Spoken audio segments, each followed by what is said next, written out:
Komið þið sæl, gestur þáttarins Bolli Pétur Bollason, prestur í Laufási við Eyjafjörð, vertu velkominn. Jú, takk, blessa. Það páskahelgi, föstunni lokið, 7 vikna fasta. Það nú líklega ekkert mjög algengt að Íslendingar séu að fasta. Nei, þeir eru ekki mikið að fasta. Allavega ekki í trúarlegum tilgangi. Nei, það sjaldgæft í trúarlegum tilgangi. En auðvitað svona efnislega, mat og drykk og svoleiðis, þá eru menn á ýmsum tímum að fasta. En jú, það 7 vikna fasta fyrir páska sem hefst á öskudegi. Og hann svolítið gaman að segja frá því að áður fyrr, sjást hefur það verið svona á miðöldum að þá sko táknaði fastan bara sorg. Og menn gengu í grófum sekkjum og settu ösku á höfuð sín til þess að minnast þess að þeir væru nú bara sem sagt af jörðu eftir komin, að jörðu skaltu eftir verða.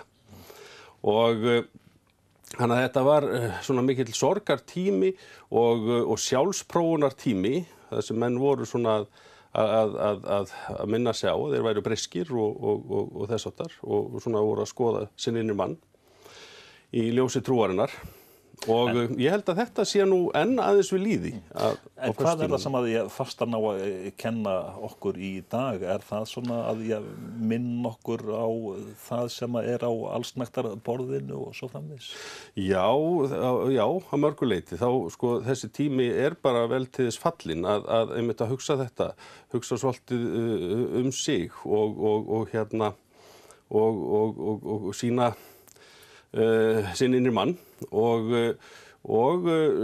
draga jafnvel aðeins úr neyslu og neita sér eitthvað, jafnvel til þess að nýta það til að gefa öðrum og leggja svona þannig sitt að mörkum. En núna til dæmis á föstunni þá hópur innan þjóðkirkjunnar sem að tekur umhverfismál sérstaklega fyrir. Þetta svona eitthvað að breytast á föstunni? Já, mér finnst mjög sterkt og gott að vekja athygli á umhverfismálum í þessu ljósi. Ég einmitt hjó eftir því og sá viðtal daginn einmitt hjá þér við hann Sindra Geir Óskarsson, sem ég þekki vel. Hann hefur einmitt verið að velta vöngum yfir umhverfismálum og trúnni og hann nefndi einmitt þessi gömlu gildi, iðrun og yfirbót í þessum efnum. Hvernig getur maður bætt sig? Hvað hefur maður gert svona miður gott og hvernig getur maður síðan bætt sig?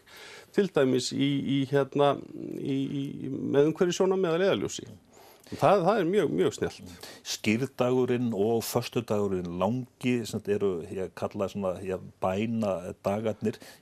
Skýr, hvað þýðir það fyrir nokkuð? Sögn að skýra merkir að þvo eða hreinsa. Og á skýrdegi þá þvoði Jesús fætur lærisveina sinna. Og það að þvo fætur, það sko var túlkað þannig að þá yrði líkaminn allur hreinn. Þannig að fótaþvottur átti sér stað þarna á þessum tíma og þess vegna fær þessi dagur nafnið skírdagur. En ekki nóg með það. Síðan að kvöldi skírdags þá kvaddi Jesús lærisveina sinna með síðustu kvöldmáltíðinni og var þar náttúrulega að gefa líka ýmislegt til kynna hvað verða vildi. Það að segja hann myndi ganga inn í dauðann og svo rísa upp til lífs. Og svo kemur föstudagurinn langi. Þá sá skuggalegi dagur og krossfesting Jesú, þjáningin og dauðinn. Þeir voru harðir í horn að taka, Rómverjar til forna og aftökur voru tíðar. Og það var nú líka til þess að halda lýðnum niðri. Og oft voru þetta opinbera sýningar og aftökustaðirnir voru rétt utan við borgarhliðin. Og þar voru líkin, látin rotna, jafnvel, og dýrin fann að éta og flugur út allt og þetta var hið ógeðfelldasta og menn sáu þetta og urðu þá hlýðnir yfirvaldinu. En páskarnir, þetta svona einn helsti trúartími kirkjuársins. Já, mjög sterkur tími þannig og mikilvægur og eins og ég segi þá var Jesús dæmdur og dó á krossi og svo á þriðja degi þá rís hann upp og má segja þarna verði bölvun að blessun og mikil umbreyting og sem við sjáum líka bara í umhverfinu okkar á einmitt þessum tíma þegar að landið vaknar og allt verður fullt af lífi, farfuglarnir koma og blómin spretta og sólin skín og dagurinn lengist og það er til merkis lífið og þess vegna kemur upprisa Jesú mjög sterk þarna inn í þetta og sá boðskapur allur. En með föstudaginn langa og þjáninguna að þá er það mjög mikilvæg boðskapur fyrir okkur til þess bara að ígrunda eigin þjáningu og hvernig við bregðumst við erfiðleika í okkar lífi. Ég held að það sé engin tilviljun að Guð hafi einmitt látið drepa einkason sinn á krossi og látið hann ganga þennan þjáningaveg. Það er til þess að segja okkur að hann vilji vera hjá okkur í okkar erfiðleikum og okkar vanlíðan. En páskaboðskapurinn í Biblíunni, þetta er nú á nokkrum stöðum í Biblíunni, hann er svolítið mismunandi. Já, það er engin frásögn eins í þessum 4 guðspjöllum í Biblíunni. Og það er Matteusar guðspjall og Markúsar guðspjall og Lúkasar guðspjall og Jóhannesar guðspjall sem er yngst og Markúsar guðspjall er elst og það er engin frásögn eins og það náttúrulega segir okkur að þetta er boðskapur sem er æðri öllum mannlegum skilningi í rauninni en náttúrulega heimildir og eitt og annað stendur á bak við þessi guðspjöll og menn hafa unnið mismunandi úr þeim en engin frásögn eins, það er alveg ljóst. En föstudagurinn langi, hann er svona sorglegasti dagurinn á kirkjuárinu. Já, hann er auðvitað bara boðskapurinn þess eðlis og þá er engin kertaljós, þá er slökkt á öllum kertum. Það er nú á skírdagskvöldi, þá er nú til síðis í mörgum kirkjum að altari eru afskritt og það er bara tekið allt af altarinu og kertaljós slökkt og enda sloknaði á ljósi heimsins. Jesús sagði, ég er ljós heimsins, sá sem fylgir mér mun ekki ganga í myrkri heldur hafa ljós lífsins. Og þetta er til síðis í kirkjum á skírdagskvöldi og svo á föstudaginn langa þá er ekkert ljós og dregið í hálfa stöng og það er fáninn og það er til merkis það. Þetta er náttúrulega mikill sorgarboðskapur á þessum degi.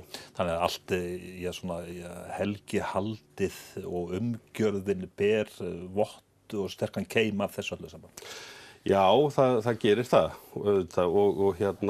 og allt sálmaval í messum og predikanir og þvíumlíkt. Það gefur það allt saman til kynna að þarna erum við að fjalla sorgina og þjáninguna en hugsum leið svo sem til þess að síðan mitt í þjáningunni býr vonin og þar er Jesús okkur við hlið og ber krossin með okkur og við með honum. En dómur Pílatusar yfir Jesú, krossfestingin, krossin var þá tæki þessi tíma til þess að fullnægja dauðadómum. Já. Það var sem ég sagði áðan, það aftökustaðirnir, þeir voru áberandi og voru til þess að halda línu niðri. Krossarnir voru pyntingatæki og verstu glæpamenn voru settir upp á krossin. Og eins og ég segi, þetta voru opinbera sýningar, fólk sá þetta og hafði fyrir augum, þannig að það er eins gott að ég hægi mig vel. Og dómurinn náttúrulega var sérstakur yfir Jesú, Pontíus Pílatus sem var landshöfðingi. Hann mátti gefa einn bandingja lausan á páskahátíðinni og það var nú sjálfsagt svona líka með vísun í innihald páskagyðinga. Það er að segja að þeir urðu lausir úr haldi Egypta, úr þrælahaldi Egypta. Þess vegna halda þeir páska enn í dag og og þannig að það var einn bandi ekki gefinn laus og hann bað lýðinn að velja á milli Jesú og Barabbasar. Og lýðurinn valdi Barabbasa, hann fengi lausn. En að Jesús krossfestur og æðstuprestar og öldungar höfðu áhrif á það. Og lögðu ríka áherslu á það að Jesús yrði krossfestur því að hann var náttúrulega talinn guðlastari og föðurlandsvikari og ég veit ekki hvað og hvað. En satt lýðurinn, hann hafði hátt, hann vildi krossfestingu, en á þessum tíma sem sagt að lýðurinn hann hafði ef þið vill svolítið mikið að segja, ekki líklegt að dómar hafi einfaldlega verið svolítið handahófskendir út frá því? Vafalaust. En lýðinu var sem sagt, hún var jafnan náttúrulega haldið niðri, þetta var keisaraveldi og einveldi og það var menn þekktu lítið til lýðræðis, en svo þegar lýðurinn fékk að hafa eitthvað að segja, að eins og þarna, að þá aldeilis lét hann til sín taka, en leið náttúrulega voru valdamenn sem höfðu áhrif alltaf á lýðinn. Og en jú, dómar hafa sjálfsagt verið nokkuð handahófskendir og svona eftir einhverja hendistefnu yfir valdsins og yfir stjórnarinnar. En hefði Guð ekki átt að grípa inn í krossfestingunni á Golgata bara með því að forða syninu frá kvöl og pínu? Nei, alls ekki. Þetta var hluti af sem sagt vilja Guðs og til þess að láta hjálpræðissöguna ganga upp. Allt sem Jesús gerir í Guðspjöllunum, þar sem við lesum ævi hans, að það hefur upprisuna að markmiði. Þar er hann að lækna fólk og þar er hann að vinna kraftaverk og ýmislegt, og með því er hann að undirbúa fólk undir upprisuna. Og þjáningin og öll sú saga, krossfestingin, þetta er allt undirbúningur að upprisunni. Þetta er samkvæmt Guðs vilja og hefði þetta ekki gerst, þá hefðu við litið allt öðrum augum á þennan páskaatburð.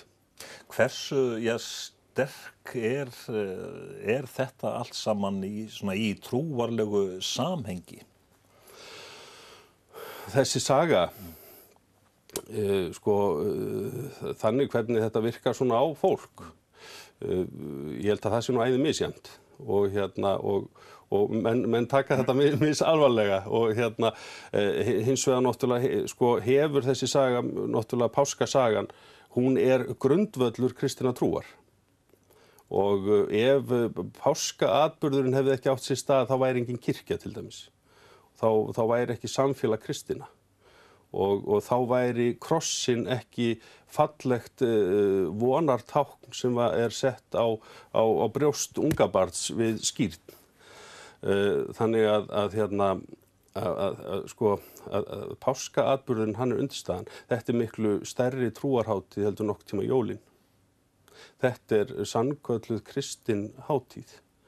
Og enn í dag þá tökum við Íslendingar og aðrir í heiminum frí á þessum tíma og njótum þess að vera með fjölskyldunni og jafnvel sækja helgihald og tónleika og fleira. Og þannig að þetta er hrein trúarhátíð.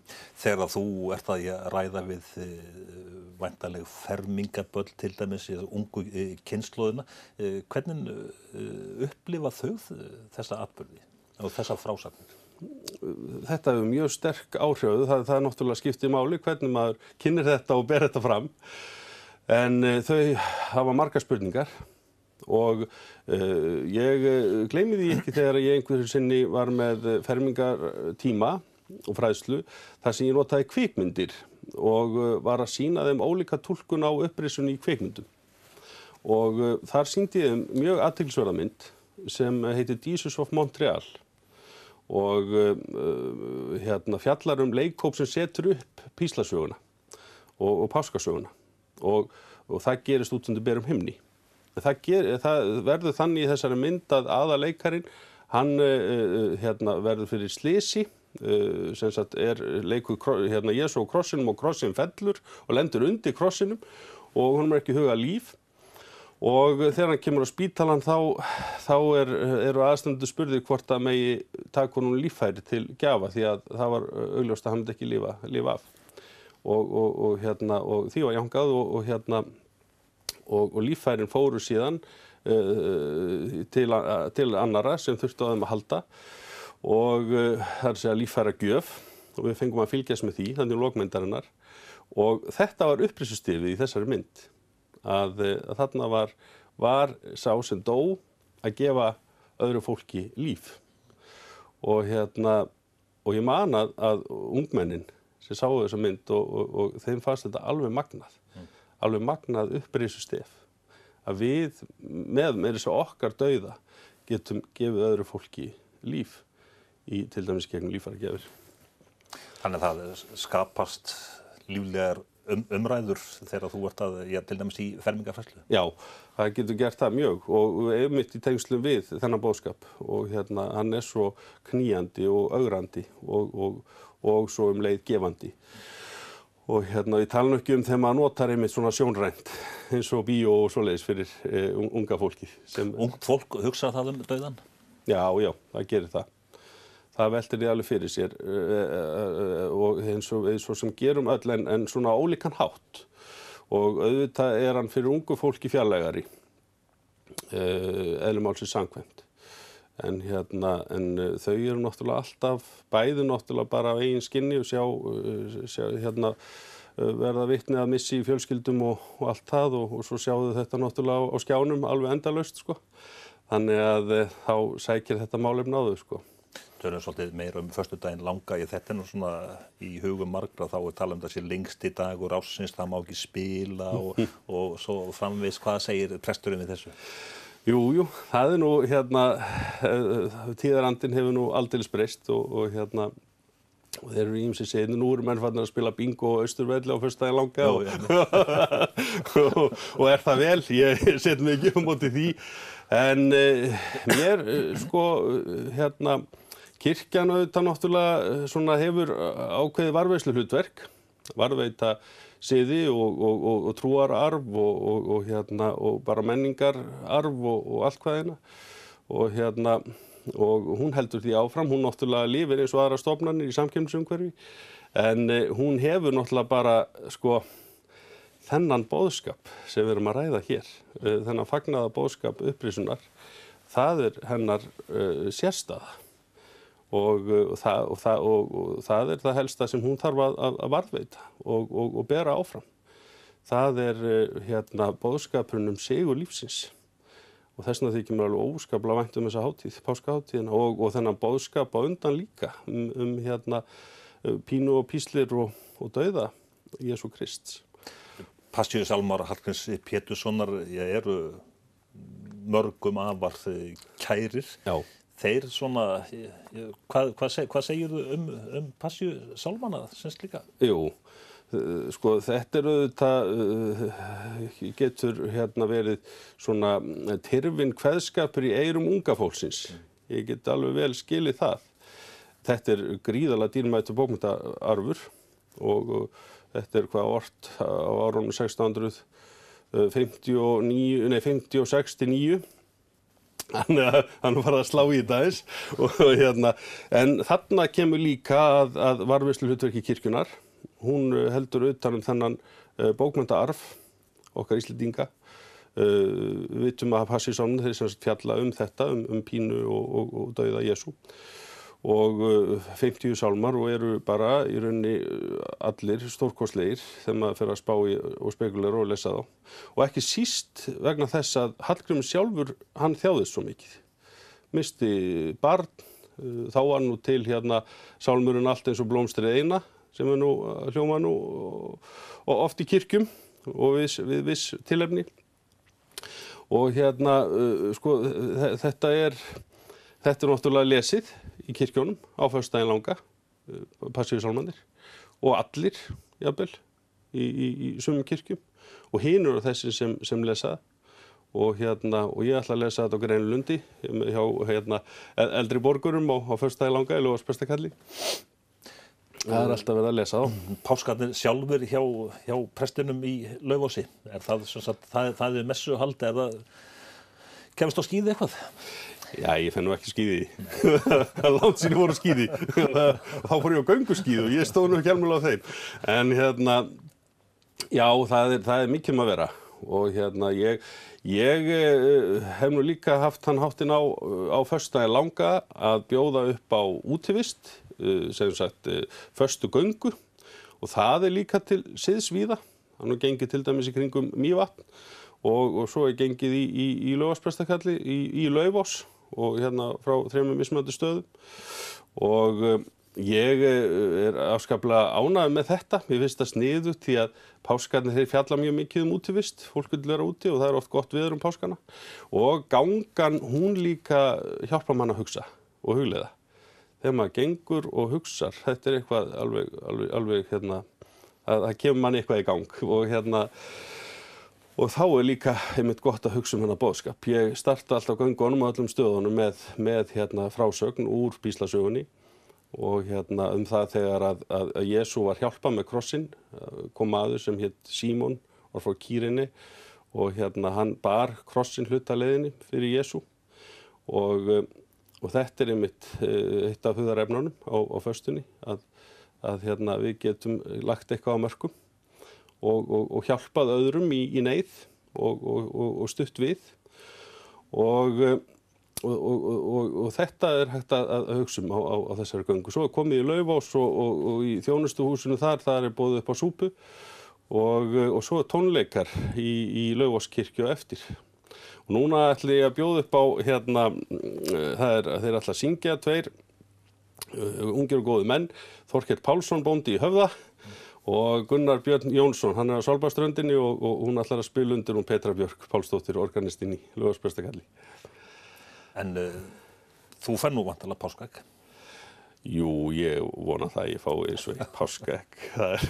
Ég er nú svolítið sætunda grís eins og grunum á sjá og ég finnst mjög gott að jepla á páskaeggi svona á páskadegi, annars það nú mjög annasamur dagur hjá mér, páskadagur, í meira lagi sagt. Það þá messa ég 5 sinnum og byrja klukkan 8 morguninn og enda klukkan 8 kvöldið.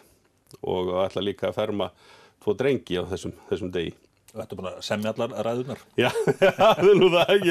Ég það nú kannski ekki alveg að semja nýja fyrir hvern stað, en ég þarf svolítið að ég reyni alltaf að vanda mig og jú, bara alltaf þegar ég er að predika, en maður setur sig í svolítið hátíðlegan gír.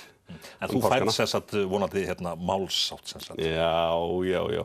Það finnst mér alltaf gott. Ég, fyrir tæpa ári síðan, það var fyrir páska, að þá var því afi og og það var bara stórkostlegt og glæsileg páskagjöf.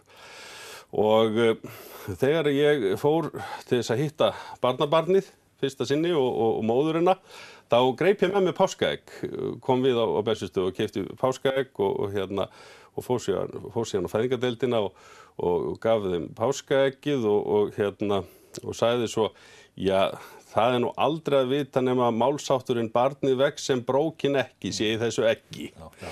Og svo fór ég nú bara. Þegar ég komin heim þá sendir tengdadóttir mín mér skilaboð og mynd af málsættinum og þar stóð barnið vex sem brókin ekki.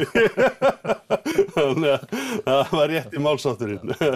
En kirkjusóknin, er hún almenn á þessum ástíma? Já, hún bara góð og málið sko að það sem hefur svona svolítið breyst í umgjörðinni og í messuhaldi er það að bara helgihaldir orðið mun fjölbreyttara en það var og páska eru prestar og þjónar kirkjuna farnir að færa sig svolítið út fyrir kirkjurnar og farnir út í náttúruna og ég náttúrulega maður nefnir til dæmis kollega eins og Pálma Matthíasson sem fór nú upp í skíðabrekkurnar, byrjaði á því og messaði þar og enn að held ég.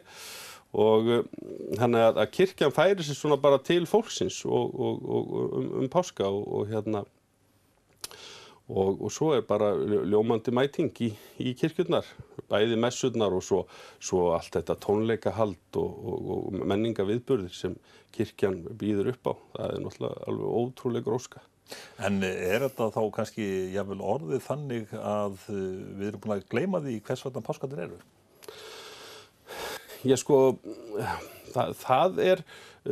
Það getur alveg verið svolítið áhyggjuefni að það megi alveg auka fræðslu inntak okkar trúarlegu hátíða og þessara tíma sem tengjast trúnni.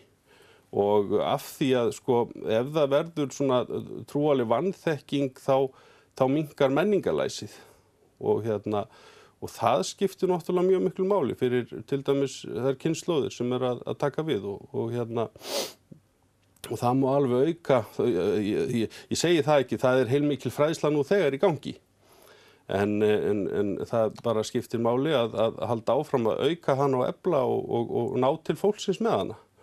Þannig að fólk átti sig út á hvað þetta gengur, að jólin ganga ekki bara út á jólapakkana og páskarnir ganga ekki bara út á páskaeggin. Það dýpra og sterkt innihald þarna. Ef þú ætti nú að ráðleggja okkur svona eitt atriði til þess að hugsa páskana, hvað það? Kristur upprisinn. Kristur sannarlega upprisinn. Bolli Pétur Bollason, sóknarprestur í Laufási, þakka þér fyrir komuna. Gleðilega páska og takk.